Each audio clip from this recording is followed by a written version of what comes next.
tempat ini, Ibu, kalau ini air pasang, ini segini.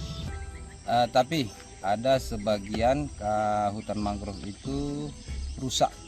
Ini kan apa namanya itu untuk stresnya masyarakat kan sekarang udah sulit juga gitu kan. Habis itu hutan ini kan namanya sekarang ini udah menjamur sawit daerah sini ini gitu kan. Berangsur-angsur kalau misalnya ini nggak ada manfaat ekonominya proses ini, saya yakin ke depannya ini hilang. Iya betul. Soalnya rata-rata dekat tepian di sekeliling Pulau Tegal ini udah ganti jadi sawit gitu kan. Kalau nggak banjir biasa di sini. Oh, berarti bergantung Iya.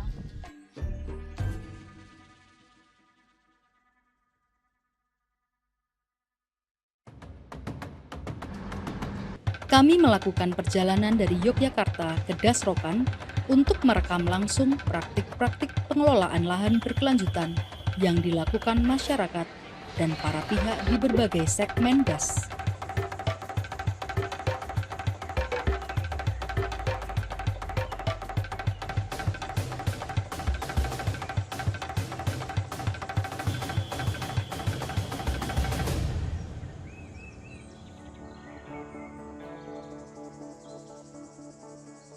Dasrokan terbentang dari hulu di Sumatera Barat hingga hilir di Provinsi Riau.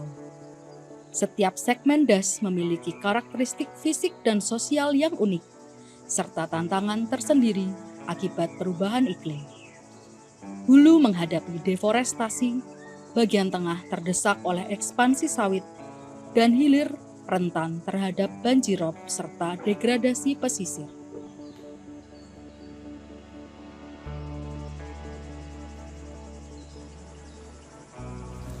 Bu Hotma, bagaimana karakteristik dari Dasrokan itu sendiri? Karakteristik Dasrokan mulai dari hulu, tengah, dan hilir. Di bagian hulu merupakan perbukitan yang merupakan sumber daya air untuk masyarakat di bagian hilirnya. Nah, tantangannya di bagian hulu ini adalah konversi dari hutan menjadi perkebunan. Seperti di Kabupaten Pasaman, di sana hutan lindung itu saat ini sebagian dirambah dan berubah menjadi kebun jagung. Dan sebagian juga mengalami kekritisan, terbuka, dan sebagian lagi masih terjadi konflik antara masyarakat di sekitar hutan. Segmen hulu Dasrokan mencakup wilayah perbukitan dan pegunungan yang menjadi sumber utama air bagi seluruh bagian hilir. Namun, kawasan ini mengalami tekanan serius dari aktivitas pembukaan lahan dan konversi hutan yang menyebabkan meningkatnya laju erosi dan sedimentasi sungai. Kondisi ini diperparah oleh keterbatasan akses masyarakat terhadap lahan yang aman dan produktif, serta belum optimalnya upaya konservasi sumber daya alam yang ada. Melalui kolaborasi antara pemangku adat, kelompok muda usaha pelestarian sumber daya alam atau UPSA, dan BPDAS Indragiri Rokan, kegiatan rehabilitasi lahan dilakukan dengan pendekatan terpadu yang memadukan teknik vegetatif dan sipil teknis.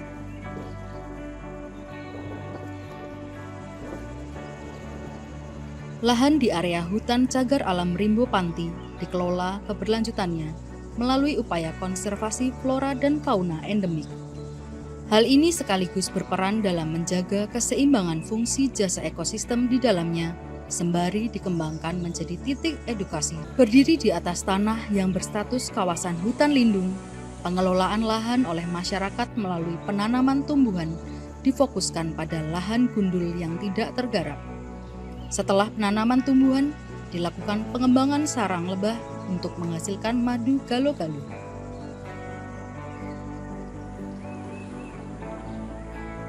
Pengelolaan lahan di hutan kota Lubuk Sikaping dilakukan dengan prinsip konservasi dan pemanfaatan terbatas dengan tujuan edukasi dan rekreasi.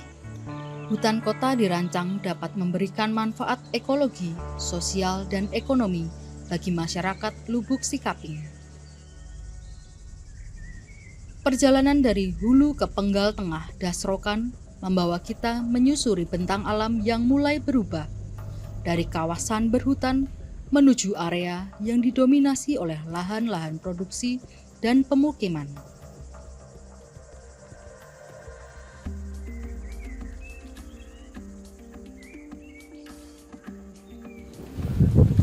dan bagian tengah itu merupakan transisi dari hulu ke hilir. Tantangannya saat ini adalah dominasi tanaman sawit. Jadi hutan lindung yang seharusnya punya fungsi lindung malah menjadi perkebunan sawit dan eksploitasi penggunaan lahan. Segmen tengah Das Rokan merupakan wilayah transisi yang saat ini menghadapi tekanan tinggi akibat dominasi perkebunan sawit dan eksploitasi sumber daya lahan. Fragmentasi lahan, konversi fungsi ruang, dan keterbatasan tata kelola lahan berdampak pada menurunnya kualitas lingkungan dan keseimbangan ekosistem. Di tengah tekanan tersebut, masyarakat masih bergantung pada lahan untuk kebutuhan pangan dan penghidupan sehari-hari, menjadikan pengelolaan yang berkelanjutan semakin mendesak. Setiap hari. Kalau nggak banjir ya sampai situ. Oh, berarti bergantung gitu Mbak, Iya. Karena rumput sini kan udah tenggelam semua kan. Nah itu punya berapa ternak? satu dengan Yang lain punya orang yang punya orang lain. Kalau dari Bapak sendiri, kalau seumpama ada kegiatan ini di RHL penanaman lagi itu, Maksudnya? jadi ini mau ditanam tambah tanaman lagi. Ditambah dirapatkan lah apanya itu hutan itu. Ya, sama yang untuk pakan ternak juga. Nah, tanya sama yang lain kan kalau bagi aku nggak pernah satu kan. Nah, tapi yang lain nanti tak mungkin kan sama-sama saya tahu kan itu. Oh iya. Kalau Oh, dari Bapak sendiri. kalau saya sendiri ya nggak apa-apa. Nggak apa-apa. Tidak mengganggu. Semua Asal jangan mengganggu dari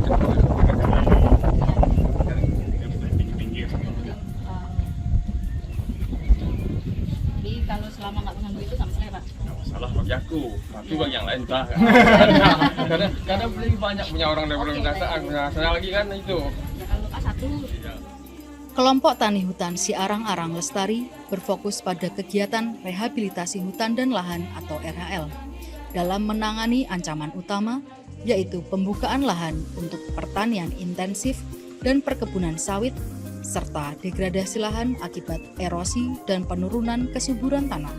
Kegiatan eksploitasi minyak oleh Pertamina Hulu Rokan menjadi salah satu contoh degradasi lahan yang turut terdampak pada kerusakan ekosistem. Peran integral hutan bagi suku mencakup kehidupan sosial, ekonomi, dan spiritual mereka. Hutan bukan hanya sebagai sumber daya alam yang menopang kehidupan sehari-hari, tetapi juga sebagai bagian dari identitas dan tradisi mereka yang sekaligus menjaga kelestarian Peran kami hutan. ya tentu sangat merupakan sangat sentral di dalam pengusulan hutan adat tersebut.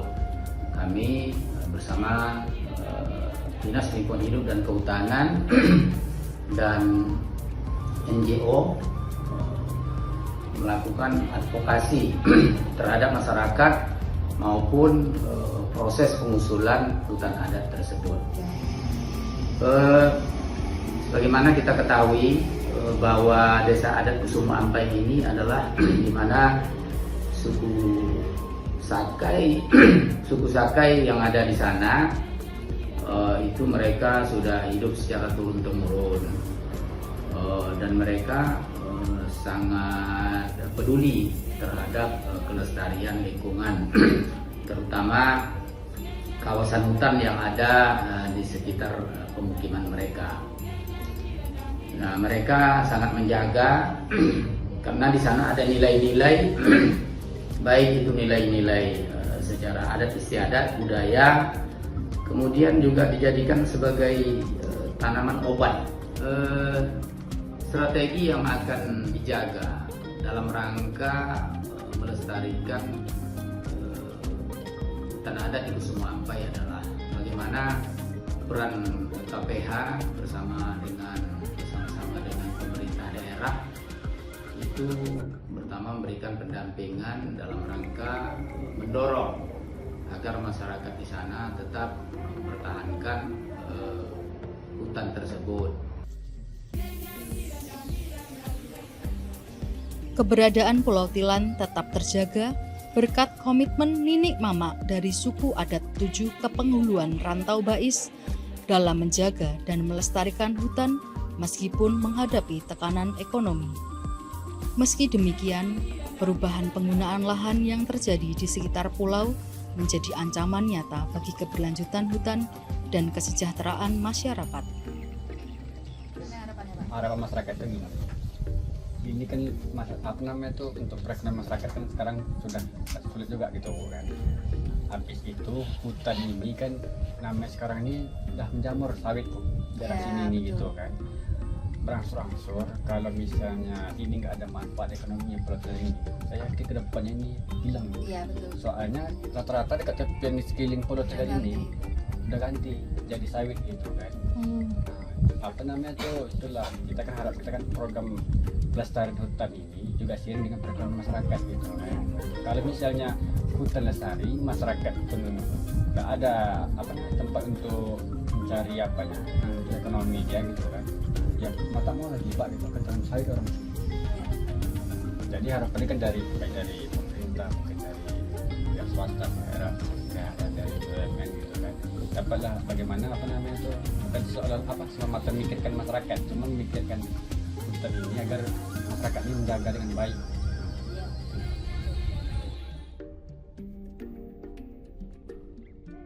Memasuki wilayah hilir, kami menelusuri kawasan rendah yang sangat dipengaruhi oleh pasang surut air laut dan aktivitas manusia yang semakin padat.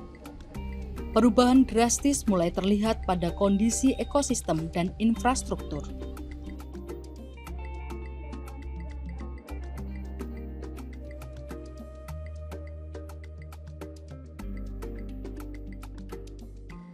Hilir merupakan kawasan pesisir. Lalu tantangannya apa, Bu? Tantangan yang saat ini terjadi di bagian hilir adalah abrasi dan tingginya tekanan penduduk dan industri di sana. Mungkin perlu ada pengembangan infrastruktur untuk abrasi ya? Ya, di bagian hilir sangat membutuhkan infrastruktur untuk mencegah abrasi. Oh ya, semakin meningkat permukiman dan industri yang ada di sana ya? Ya, termasuk juga intrusi air laut. Oh ya, oke. Terima kasih Ibu. Hilir Dasrokan merupakan kawasan yang paling rentan terhadap banjirop dan intrusi air laut. Laju perubahan penggunaan lahan pesisir yang tidak terkendali mempercepat degradasi ekosistem dan mengancam keberlanjutan penghidupan masyarakat. Infrastruktur pengendalian banjir belum memadai, sementara tekanan dari aktivitas industri dan permukiman terus meningkat. Ibu cerita kan, sebenarnya dek ya, ini tempat ini, ibu kalau ini air pasang, ini segini, ibu yang ngurus sendiri. Tukang ikan di sini pernah dek ya, terang-terang ditunggunya ibu yang nyapu di situ ya. Terus itu udah bersih dilarinya kemari, ibu kan nyapu. Jadi taruhnya Honda di situ, ibu nyapu, dia marah. Loh, kenapa kamu marah? Dari situ kau nunggu bersih, sekarang kau gerek ke sini. Iya, ibu nyiram kereta tuh. Loh, kalau takut disiram bawa ke sana. Jangan di sini, ibu kan nyapu. Iya. Itulah dia marah-marah sama ibu. Kalau di sini ibu, semua ini anyut, semua ibu yang ngapain, ibu yang nguras sendiri. Separuh mati orangnya apalah, dia taunya enak. Kayak gini kan, ini yang ini bawa karung, tukang ikan semua di sini penuh tempat ibu. Jadi umpamanya lampu ya, biar ibu cerita. Ibarat lampu itu kan orang ini nggak bayar kan. Kalau ibu dia enak aja, dicari yang terang, cari yang bersih, yang nggak kotor, taruhnya di depan ibu nih. Ibu lewat aja nggak bisa. Nah ini orang-orang ini rata-rata begitu. Siapa yang mau kerja itu yang mati. Dari sana aku kuras. Pengelolaan lingkungan pada area hutan tanaman industri HTI PT RUJ diproses melalui metode rotasi lahan dengan maksimal 5 rotasi atau hingga panen kelima dan kanal sebagai langkah pencegahan kebakaran di tiap petak. Berangkat dari inisiasi masyarakat untuk budidaya madu dan membentuk kelompok tani, tercapai pula upaya praktik baik pengelolaan lahan berkelanjutan yang sekaligus mensejahterakan masyarakat setempat.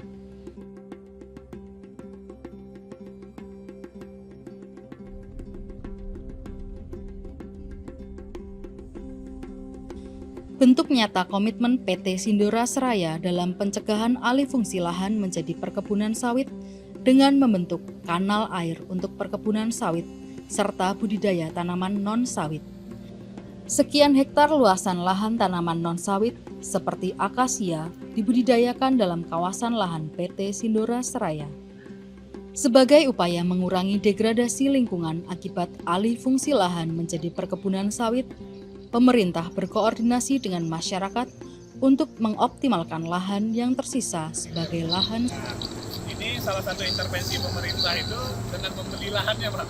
Jadi sebagian besar memang sudah dibeli pemerintah daerah agar tetap dipertahankan menjadi lumbung padi, tapi tetap dikelola oleh masyarakat setempat.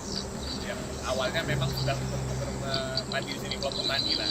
Jadi pemerintah sudah melalui beberapa program memang kepada Malayar ini tetap mempertahankan area khususnya di Teluk Pulau dan sekitarnya Pematang Sike itu memang ditetapkan memang area pertanian khususnya padi.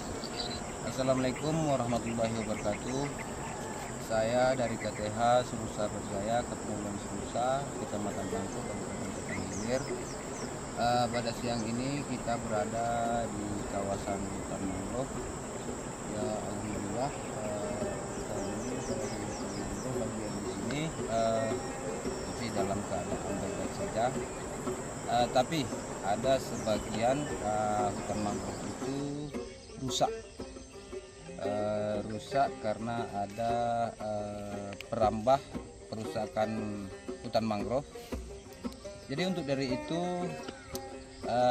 dampak dari kerusakan hutan ini yang jelasnya habitat dari salah satunya kepiting ataupun siput itu sudah langka.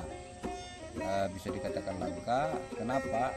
Mungkin karena perambahan ini merusak tanah ataupun menjadi busuk sehingga para kepiting, para siput itu udah tidak bisa dikatakan tidak ada lagi, udah langka begitu, dan hasil tangkapan ikan pun sudah mulai berkurang.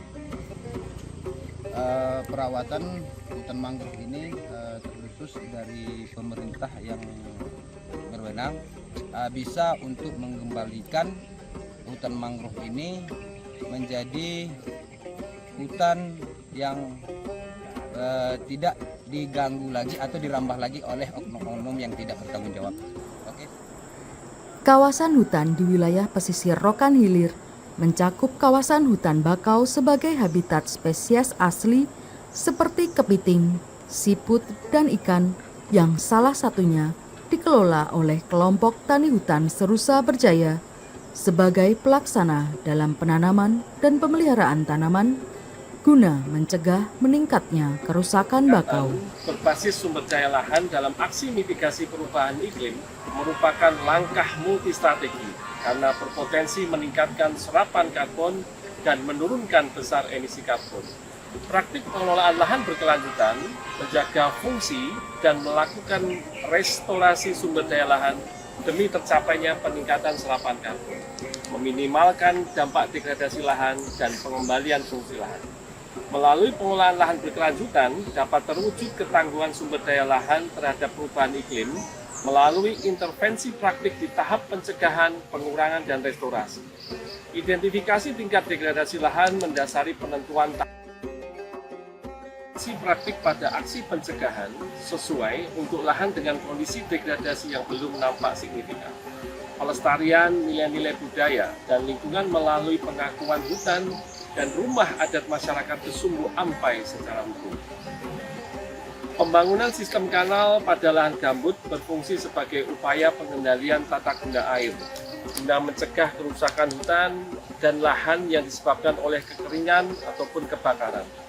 Selain itu, kegiatan ini juga mendukung peningkatan produktivitas lahan, salah satunya sebagai jalur transportasi pengangkutan hasil produksi tanaman akasia di wilayah kerja PT Ruas Utama Jaya. Pengembangan madu galo-galo oleh KTHPAP merupakan bentuk implementasi SLM, terutama dalam aspek pencegahan kerusakan hutan dan lahan melalui pendekatan berbasis konservasi dan pemanfaatan hasil hutan bukan kayu. Tidak hanya mendukung pelestarian keanekaragaman hayati, tetapi juga mendorong pelestarian tutupan vegetasi sebagai habitat alami lebah galo-galo. Aksi pengelolaan lahan berkelanjutan pada aksi pengurangan sesuai untuk lahan dengan kondisi degradasi yang sedang berlangsung, slow onset, dengan prioritas intervensi pada penggunaan lahan yang mengalami perubahan signifikan. Intervensi pengelolaan lahan berkelanjutan pada aksi restorasi sesuai untuk lahan dengan kondisi degradasi maksimal. Implementasi pengelolaan lahan berkelanjutan harus dilakukan sesegera mungkin tanpa menunggu lahan menunjukkan tanda degradasi atau bahkan mencapai degradasi tingkat lanjut. Pengelolaan lahan berkelanjutan atau SLM di Dasrokan menunjukkan bahwa kolaborasi antara masyarakat, pemerintah, dan sektor swasta dapat menghasilkan aksi nyata dalam respons perubahan iklim. Melalui pendekatan berbasis lanskap, intervensi dilakukan secara bertahap dari pencegahan, pengurangan, hingga restorasi yang disesuaikan dengan tingkat degradasi lahan. Praktik-praktik ini tidak hanya menjaga keseimbangan ekosistem, tetapi juga meningkatkan ketahanan masyarakat lokal terhadap dampak perubahan iklim. Mari kita dukung dan replikasi praktik pengelolaan lahan berkelanjutan di berbagai wilayah di Indonesia.